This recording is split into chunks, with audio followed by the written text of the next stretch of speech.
दोस्तों, जब सफाई की बात आती है तो हम सब कुछ ना कुछ गलतियां करते रहते हैं।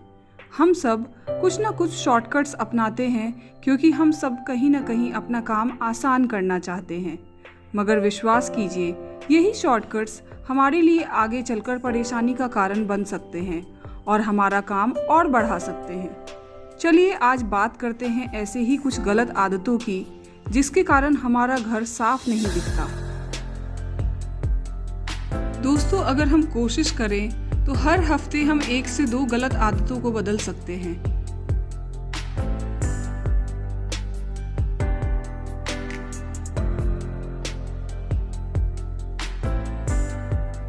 अब इस बेड को देखिए, इसे देखकर आपको कैसा महसूस हो रहा है?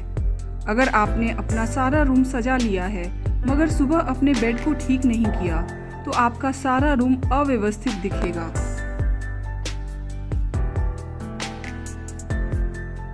इसलिए दोस्तों, अपने दिन की शुरुआत सुबह बेड ठीक करके करें। इससे आपका सारा दिन अच्छा बीतेगा और आपका कमरा भी व्यवस्थित दिखेगा।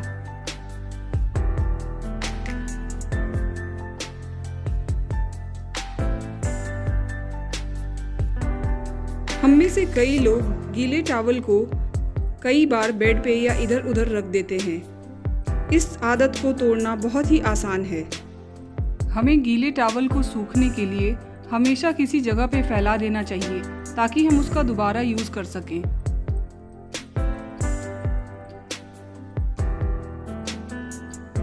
दोस्तों, हमारी आदत होती है कि हम घर को तो साफ रखते हैं मगर हम अपने ड्रॉवर्स में हर तरह की चीजें भर देते हैं। बल्कि हमें ऐसा करना चाहिए कि जिस ड्रॉवर में जो चीजें रखनी है वहाँ वही रखना चाहिए। इससे हमारा घर व्यवस्थित रहेगा। बाहर जो जूते हम पहनकर गए हैं उसी जूते को पहनकर वापस घर में आना हमारी सबसे बुरी आदतों में से एक होती है। अगर हम अपनी आदत ऐसी बना लें कि हम बाहर से घर में आते ही बाहर का जूता तुरंत उतार कर रख दें तो इससे हमारे घर में गंदगी कम फैलेगी।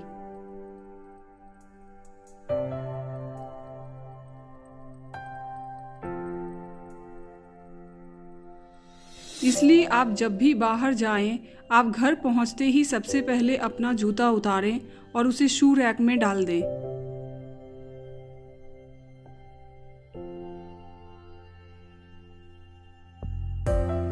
आप अपने शू रैक के पास आसानी से जूता उतारने के लिए एक स्टूल या चेयर रख सकते हैं। कोशिश करें कि आपका शू रैक आपके मेन गेट के पास हो, जिससे आप जूते वहीं निकाल दें और आपका घर भी गंदा ना हो।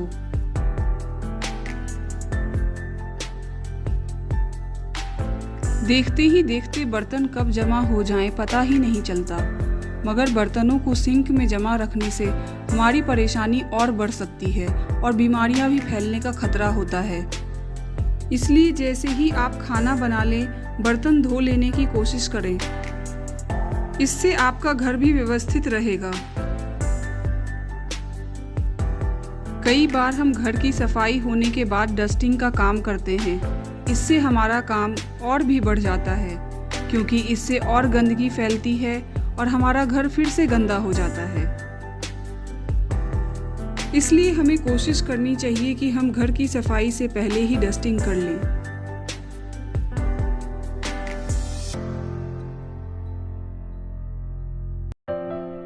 हम में से बहुत लोगों की आदत होती है कि कपड़े सूखने के बाद हम उसे बेड या चेयर पे रख देते हैं। इससे पूरा रूम अव्यवस्थित लगता है। इसलिए दोस्तों, जब भी कपड़े सूख जाएं, हमें उसे मोड़कर रख लेना चाहिए। इससे हमारा काम भी आसान होता है और हमारा रूम भी व्यवस्थित लगता है। दोस्तों, आपने सुना होगा, एक अव्यवस्थित डेस्क अव्यवस्थित दिमाग की तरफ संकेत करता है। हम जहाँ काम करते हैं, अगर वह साफ सुथरा और व्यवस्थित होता है तो हमें काम करने में तो मज़ा आता ही है और हमें सब कुछ आसानी से भी मिल जाता है। इसलिए हमें थोड़ा समय निकालकर अपने डेस्क से गैर ज़रूरी चीज़ों को हटाकर सभी ज़रूरी चीज़ों को सही जगह पर रखना चाहिए। इससे हमारा घर भी व्यवस्थित लगता है। कई बार हम घर तो अच्छे से साफ करते हैं, मगर हम घर की छत पर लगे मकड़े की जालों की तरफ ध्यान नहीं देते। घर को कीड़े मकोड़ों से बचाने और साफ रखने के लिए मकड़े की जालों को ज़रूर हटाना चाहिए।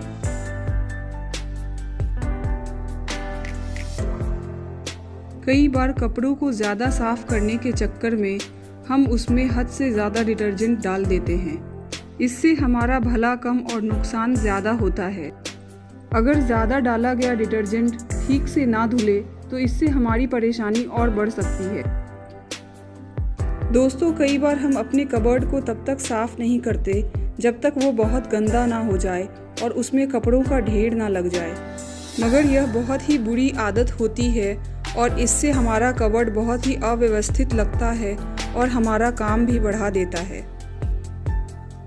इसलिए हमें कबर्ड को नियमित तौर पे साफ करना चाहिए।